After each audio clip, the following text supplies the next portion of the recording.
ជាពលរដ្ឋខ្មែរយើងពិតមានមោទនភាពរាជាណាចក្រអាចារ្យយ៉ាងកម្ពុជា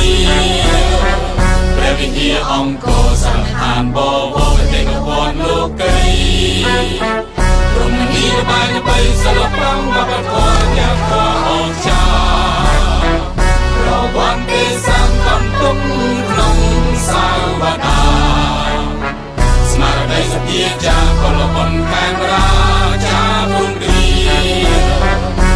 មហារដ្ឋកើតមានអង្គបែងមកហើយជនជាតិខ្មែរអើយចូលចងចាំជាង